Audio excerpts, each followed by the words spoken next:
Welcome everyone, Merry Christmas. Ito yung ating Christmas service. Wala na tayo sa 24. Ibibigay na natin yung time na yan para sa inyong family. Family time, sa inyong mga events. Napansin nyo sa 211 Ministries, wala tayong masyadong events and mga gimmick for this Christmas. Ang focus lang talaga natin is word para hindi na tayo lumayo. At marami kayong maririnig ngayon na something new para sa inyo. At marami tayong mga madadaanan. Kaya enjoy the time. Merry Christmas to all sa ating mga viewers, sa ating mga listeners online. Merry Christmas. Okay, once again, ako po si Dennis. Ang kasama nyo ngayon sa series number 4 ng ating pinag-uusapang topic na 1,000 words. Okay? So marami na ba kayo natutunan sa 1,000 words? Nagsasalita ba ito na yung okay, yung thank you. Marami tayong isang linggo na lang tapos na 'yan. Kaya kailangan ng tapusin natin ito dahil excited na rin ako sa ating series, ready na rin para next week. So sa may mga anniversary ngayon, happy anniversary sa mga may happy anniversary sa inyo. Oo, masaya sila. At ang iba sa inyo magbabakasyon na next week, okay, sama nyo na lang kami. Diba, ibaon nyo na lang kami. Lalabi ba kay Erlene? Sa bahay lang. Okay, merong nag-post na patungkol sa Baguio City na kung kayo ay papunta ng Baguio, good luck. Ganun na rin, parang katulad na rin sa Ragay Camarines Sur na ayaw na rin gumalaw ang mga sasakyan. And although sa going to Baguio, wala naman nag-landslide. Yung going to South kasi nag-landslide talaga, wala na yung kalahati na lang kalsada. Okay? So 1,000 words. Anong meron sa atin ngayon? Anong meron dito sa 1,000 words? By the way, para sa ngayon lang nakasabay sa atin, meron tayong FB page at meron tayong YouTube channel na mapapanood nyo ito na ang pangalan ay 211 Ministries Mandaluyong. Okay? Yan, kaya tuloy na natin. Saan natin ito nakuha? Once again, babalikan natin, one look is worth 1,000 words. Isang tingin mo lang, marami kang wisdom na mapupulot. May mga tao na, ito lang encouragement ko lalo sa madalas ma-depress at sa mga taong madalas nalulungkot. Sometimes, just look at the picture and you can learn something. The message of God is shouting. A picture speaks volumes without using a single word. Hindi lang ibig sabihin, kailangan naririnig mo or na kailangan may nagsasalita sa iyo. Minsan, may mga time, kaya nga mahalaga yung meditation. Meditation, hindi yung Eastern mysticism na meditation. Meditation is simply silent reflection of the word. Silent reflection. May mga time na kailangan natin maging tahimik just to learn and to glean something na sinasabi ni God. Lord, ano ba ang meron ngayon? Ano ba ang dinadaanan ko? Rather than magsisihan tayo, sisihin mo ang iba, sisihin mo ang gobyerno, then look at, Lord, ano itong lesson na tinuturo mo sa akin? Okay? By pictures, marami tayong matututunan. Okay. Sa itong sample, sabi natin kanina, a picture speaks volumes without using a single word. Ano ang nakikita nyo dyan? Alam nyo kapag may picture kayo nakikita, pwede nyo makita ang tama at makikita nyo rin ang mali. Tingnan nyo ito. Kapag nakita mo yung picture na yan, anong sinasabi natin? Lagi, oy, Pasko na, Christmas na. Pero kung titingnan nyo yung picture, nagsasabi din, may makita ka rin kapag nagbabasa ka ng Bible, ang daming mali. Sa manger, pinanganak si Jesus Christ. Tama? Doon siya nilagay. Pero walang magi at camel na nakarating sa manger. Ang magi dumating 2 years old na si Jesus. So, 1,000 words makikita mo guys, parang may mali dito. At walang star na nag-appear sa manger. Ang star ay nag-appear sa house. Nag-guide ng manger, ng magi going to Jesus Christ. So makita nyo na pag nakita natin yan, ang ganda ng kulay, ang ganda ng landscape, pero mali ang biblical message. Walang magi na nakarating. Isipin nyo yung caravan ng magi na darating sa Jerusalem, ang dami-daming tao dahil census, papaano na yan? Ang gulo siguro ng Jerusalem, sobrang traffic. Pero ito, gusto ko nyo makita ito na, yung picture na yan, pag may nakita kayo na Belen, na merong shepherd at merong magi, makita mo, hindi sila nagpang-abot. Kaya minsan sa picture, makita mo na, oops, may mali, may tama. And you can learn from that. Walang star na nag-appear. sa time nito. Kaya makita nyo na maging ang Bible, kaya nga dapat nagbabasa tayo ng Bible para hindi naman tayo nagiging judgmental sa iba, dapat meron tayong alam na verse sa Bible. Sabi nga sa Bible, maging wisdom calls aloud. Huwag mo na isigaw sa iba kung may natutunan ka kasi masasaktan talagang iba. Commercialize na masyado ang Pasko ngayon at yun ang sinusundan ng tao. Kaya maraming nasasaktan. Ngayon katulad niyan, supposed to be si Jesus ang may birthday pero maraming nasasaktan sa atin. Maraming nasasaktan sa panahon na ito. Dahil ang binigay ko, 150, ang natanggap ko, 149. Di ba ganyan? Hindi mo naman birthday, ikaw nasasaktan. Na makita mo na iba na, nagkakasakitan sa panahon ng Pasko, samantalang dapat we have to rejoice. Then we have to learn sa mga nakikita natin, iyan ba ang tamang Pasko? Kaya ang ating topic ngayon ay Silent Christmas Party. Babalikan natin ang original Christmas Party dahil yun ang kailangan natin masundan. So anong purpose ng ating topic for this month at sa series number 4, to understand the wisdom of our Lord and King Jesus Christ from His non-verbal message through pictures and silence. Na may mga time na kung hindi mo naiintindihan ng isang tao sa pagiging madaldal, then learn from being silent. Marami kang natututunan. Katulad niyan, ako kapag nagba-mountain bike ako, kaya nag-motorbike ako, ang haba ng aking prayer, doon ako gumagawa ng aking prayer meeting. Hindi nyo alam, kumaga ako, ang prayer meeting ko madalas pag nagbabike ako or sa Masbate pag nag-motorbike ako, sa haba ng tinatakbo ng mga biyahe doon, pwede ka mag-prayer meeting. Hindi pwedeng silent lang, makakatulog ka sa haba. Lalo yung puro yung mga grassland, yung mga pastulan nila doon ng mga baka, ang haba. Minsan may travel ako na halos kalahating araw. Anong gagawin mo ron habang tumatakbo ka sa motorbike? Prayer meeting. Okay, you can talk to God.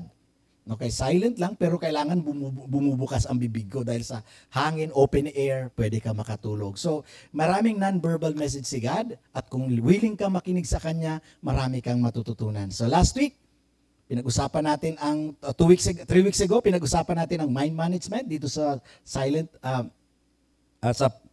topic natin na 1,000 words. Then, God's will, God's bill. No title last week. Tumawag si Butch, sabi niya, narinig ko ngayon yung MC. So, yung MC last week. At ngayon, Silent Christmas Party. Ano matututunan natin sa dating Pasko, dating Christmas Party? Okay, ang nakita ko, Silent Christmas Party. And last one, para sa last message for the year 2024, ay Black but Parcel Delivered. Okay, simulan natin. Silent Christmas Party. Bakit silent ang Christmas party, di ba? Di ba dapat pag-party, maingay, magulo? Alam ko maingay din ito, pero hindi ko alam kung ba't hindi narinig ng marami. Ang nakakarinig lang, yung mga naandun at tayo na nagbabasa ng Bible. Okay, simulan natin number 1. Luke chapter 2 verse 7. Gusto ko lang, marami kong segue na madadaanan dito dahil ito mga verses na binabasa natin, madalas ito pinaparinig lang pag Pasko, pag December. So next year na naman natin ito. So may madadaanan ako rito na ika-clarify natin para yung ating mga picture ng manger, ang picture ng Christmas party, ang picture ng Christmas, yung ginagawa natin pag Pasko, at least maitama natin into the biblical way.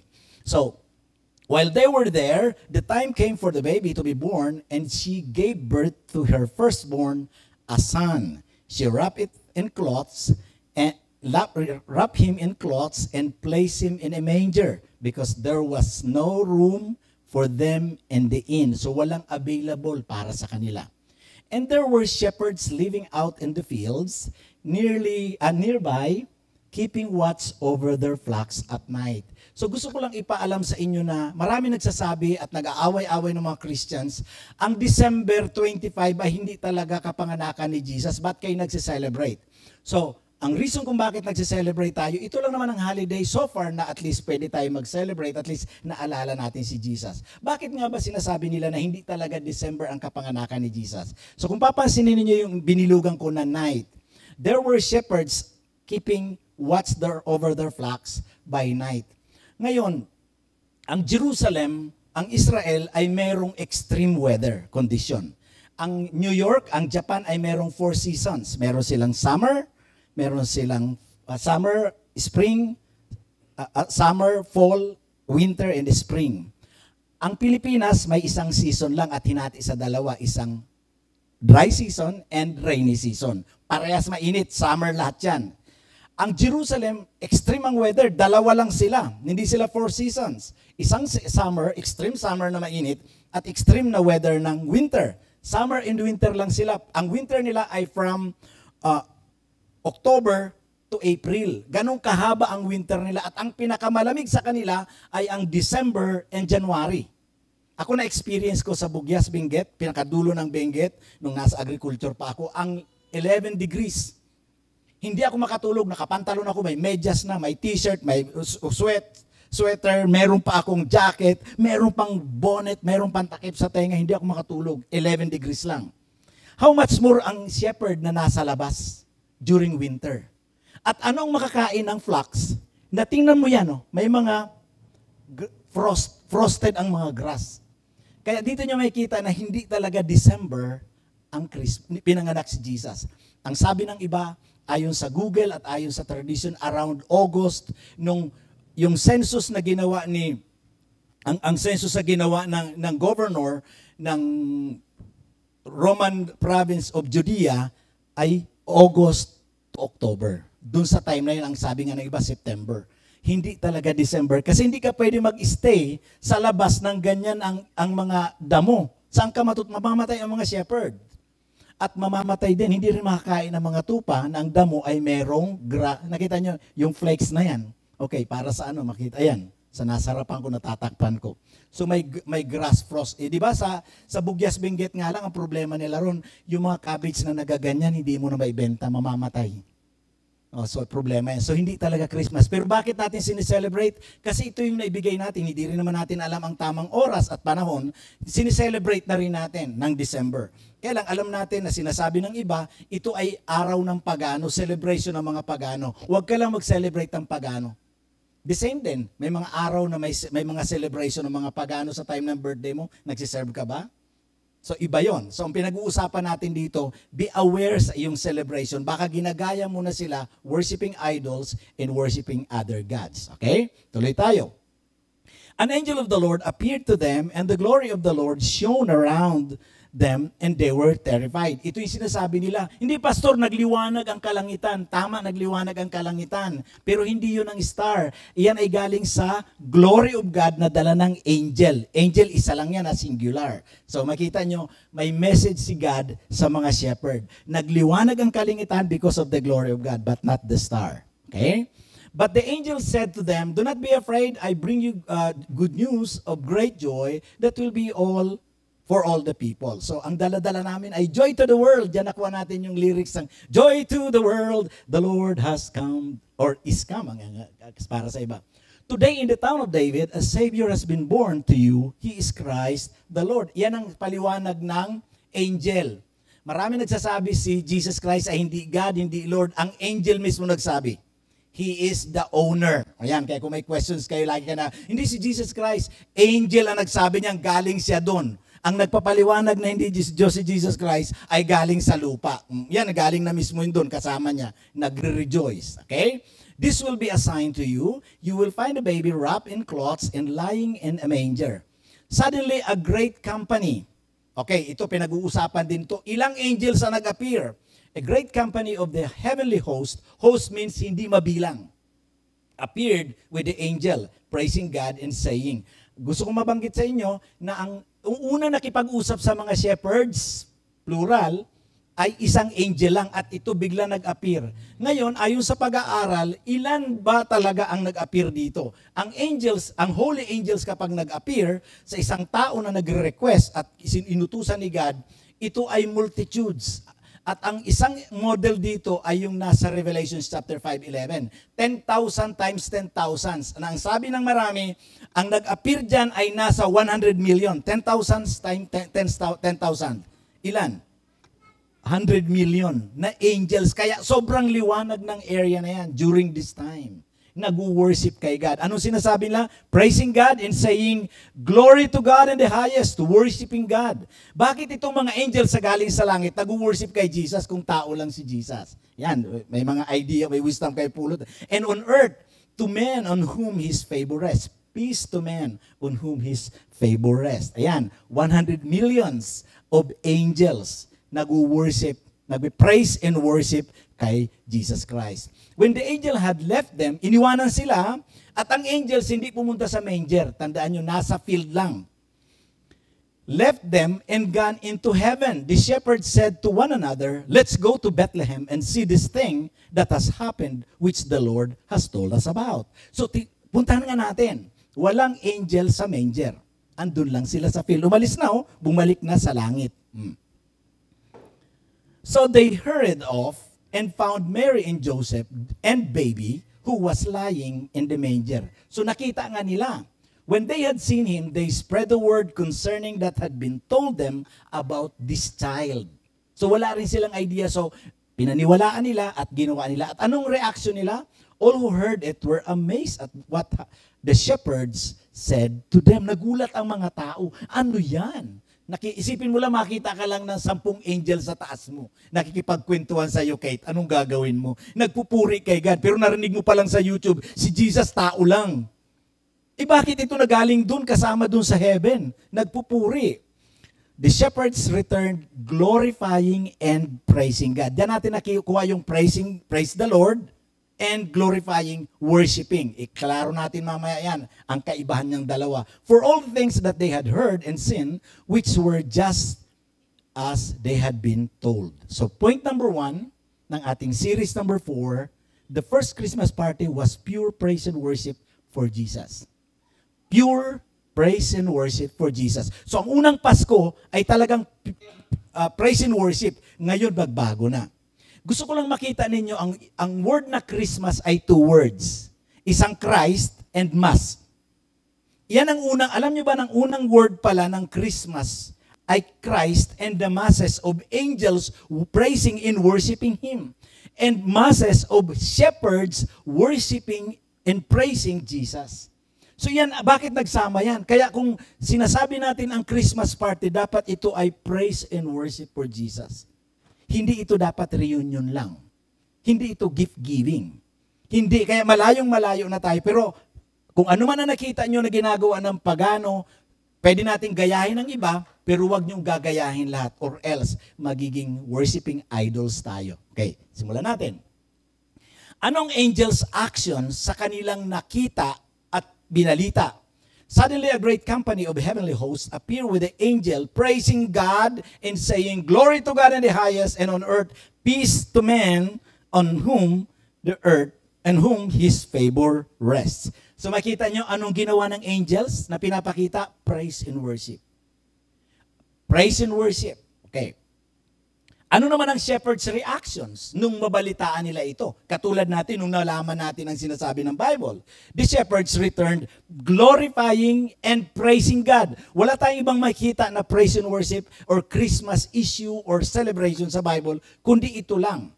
Kaya lang ang problema natin ngayon dahil nga ang dami ng mga business people, naging commercialized na ang Christmas. Naging commercialized na at ang mga tao, kung anong paniniwala nila, in-incorporate nila, ay meron din pala kanya, meron din kaming service sa ganyan, meron din kami, isama na namin. So praising God for all the things they had heard and seen. So narinig nila at nakita nila, which were just as they had been told. Ulitin ko, ang Christ and plus the masses of people, but nagsama-sama, that is worshiping time. At nakita natin ang kanilang actions and reaction. Ngayon mga kapatid, gusto ko lang iklaro, ano bang ibig sabihin, anong kaibahan ng praise and worship? Ang praise is acknowledgement. Lord, I acknowledge that you are good. Thanksgiving, nagpapasalamat ka, ina-acknowledge mo na ikaw lahat ang pinanggalingan yan. At gusto kong banggitin sa inyo na ang praise the Lord ay pwede rin gamitin ng non-Christian. Katulad yan, nagnakaw ako ng bangko at pagtawid ko dyan sa kalsada, muntik ako masagasan, ay thank you Lord. Di ba na-acknowledge sila kay God, pero hawak-hawak niya ang ninakaw niya? Nagtawid siya kasamang kabit niya. Nadula siya, muntik na matumay, thank you Lord. Nag-thank you Lord siya, nag-praise the Lord siya, pero ka-holding hand siya ang kanyang kabit. So nakita nyo, iba ang praise the Lord. Ang worship is worthiness. Ang worth mo God, pinupuri kita, reverence, para madaling intindihin. You respect God. Ang worship ay pwede lang gawin ng may born-again spirit. Kaya makita nyo na hindi ang worship na gagawa ng non-Christian. Pero ang praise the Lord pwede gawin ng mga pagano at pwede gawin ng lahat. Kaya pwede ko sabihin na, Lord, praise God. Pero meron pa akong pinaplano na kalokohan sa isipan ko. Kaya pwedeng ang church ay galing tayo sa praise and worship. Ang marami, praise the Lord lang, pero wala talagang worship. Kasi ang requirement sa worship ay respect. God is spirit, and His worshipers must worship in spirit and in truth. Ano ang truth? Ano ang true? Kaya marami kayong maririnig na kamag-anak natin, kaibigan natin, marunong mag-praise the Lord, pero walang respeto sa kanilang Diyos. Yun ang nakakatakot. Walang worth si God. Harap-harapan, katulad ditong Pasko ngayon, may pag-uusapan tayo, pero ito ay i-open ko lang sa inyo na maging sa ating nanonood, kayo pa rin ang masusunod. I'm just sharing to you what the Bible is saying. Kasi iba, hindi na, nakasanayan na namin yan, Pastor. Huwag mong aalisin sa amin yan. Tradisyon namin, okay, just do it. But be sure, ang balik sa inyan. Remember, do not worship, do not use the name of your God in vain, at huwag mong gagamitin yan sa walang katuturan. So be aware of this. Satan deceived many people from true Christmas party to wild and demonic parties. Ganito na ngayon ang karamihan. Kaya napansin nyo sa atin, maaring nalulungkot kayo sa 211 Ministries, hindi ako nag-offer ng maraming entertainment. Hindi ako nag-offer ng maraming events. Kasi ang mga tao pag may events, entertainment, andyan. Pero wala talaga ang focus nila, wala sa word, kundi nasa entertainment. Hindi natin kayang talunin ang social media sa entertainment. Ang mga channels ng TV, ang gagaling ng kanilang mga backdrop ng mga events nila. Kailang katotohanan, pag entertainment ang in-offer mo, nakakasawang entertainment.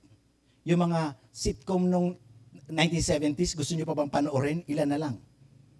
Nakakasawa, palit ka ng palit. Ang focus ngayon na andun na sa entertainment rather than sa Word ni God. Kaya gusto kong sabihin sa inyo, si Jesus, alam niya, ang feeding of the 5,000, maraming umatay dahil may miracle. Dumami ang tinapay. Entertainment. Iba talaga, focus pa rin siya sa discipleship. Be aware of this. Today's Christmas is focused on glorifying self. Okay ba ang aking regalo sa sarili ko? Maganda na bang bahay ko? Ang ganda-ganda ng design ng bahay namin. That is worshiping idols. Ang focus na nila ay si Joseph, si Mary, reunion, Christmas tree, house decoration, nativity, design, Christmas lights, Santa Claus, gifts, foods, programs, entertainments, etc. Iyan na, pero makita natin sa silent Christmas party, yung unang party, walang gift-giving. Wala nga silang regalo sa sarili nila, wala rin silang binigay kay Jesus. It's just pure praise and worship to the Lord. Kaya kung naghahanap kayo ng entertainment sa 211 Ministries, wala akong maibibigay sa inyo. Dahil ang conviction ko ngayon, ang sabi ni God sa akin, it must be His ang pinofocus natin dito. May regalo man akong matanggap, sa wala, hindi ko birthday. Ang focus ko si Jesus. Balik tayo sa silent Christmas. Pastor, ayaw umatin ng ibang kasama natin kasi wala raw program. Sasabihin ko sa inyo diretso, huwag ka na lang umattend. Kasi kung sasanayin kita at magiging habit natin ang program, hindi na rin word ang tinuturo ko. Malalayo din lang tayo. Marami nang lumayo because of this commercialized Christmas season na ginagawa natin. Ngayon katulad niyan, sa Mega Mall lang, ang ganda-ganda ng background namin. Doon yung pinicturean kami ni Felix. Taas-taas ang Christmas, hindi mo kayang talunin yun. Mas doon ka na lang, mas magaling na entertainment yun. Kumpara sa magagawa natin, Christmas tree natin liit. So bakit kayo may Christmas tree, Pastor, kung hindi ka naniniwala? We are using that to reach out other people. Nagsi-celebrate tayo, walang problema, pero hindi natin sila sinasamba.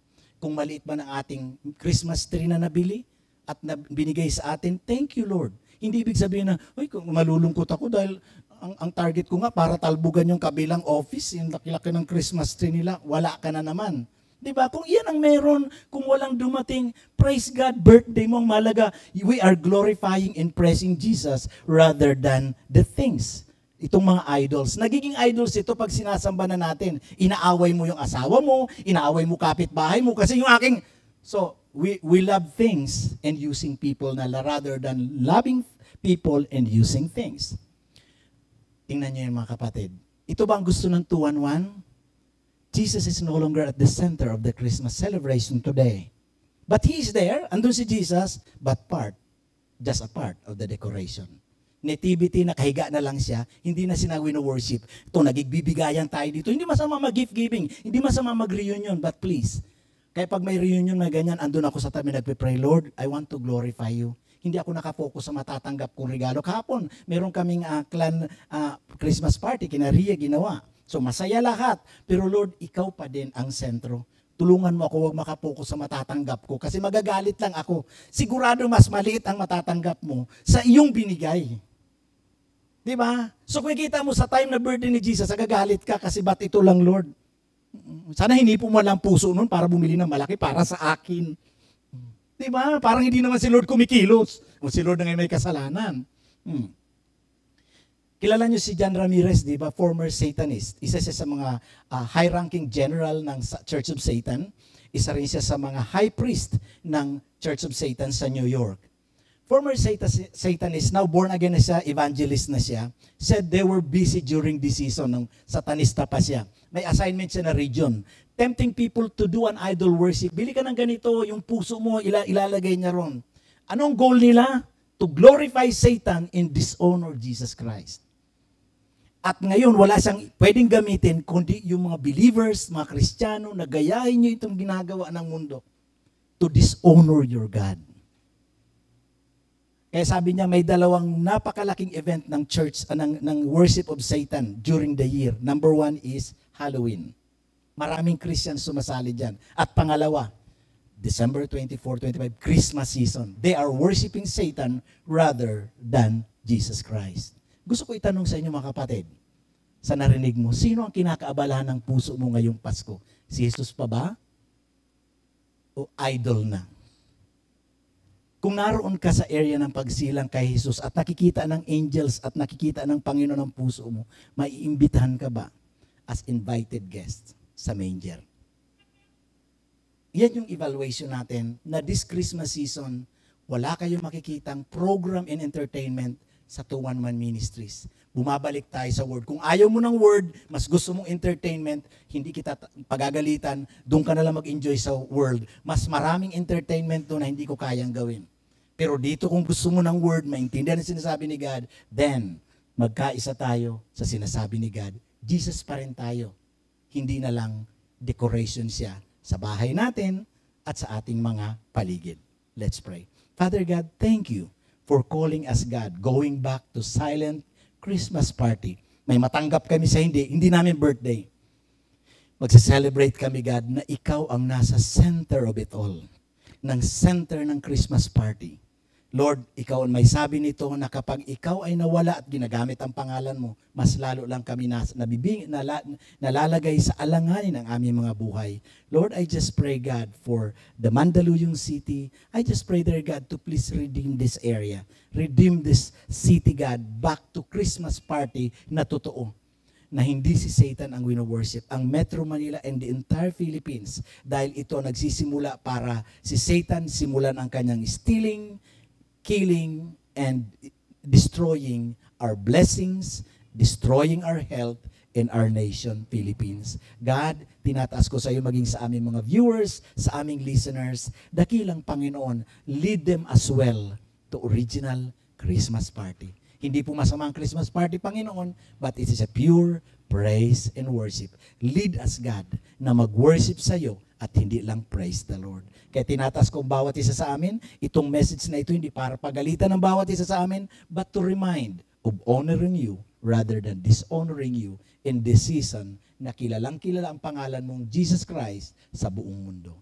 God, salamat, purihin ka. I just pray, God, kung meron man kaming ginawa, nagiging cause ng aming mga barrier para ma-delay ang aming mga blessing, forgive us, Lord, and cleanse us. And help us, God, and even today, we will worship you, we will worship you, and we will worship you. In Jesus' name I pray. Amen. Bigyan natin ng malakas sa palakpak ating Panginoon.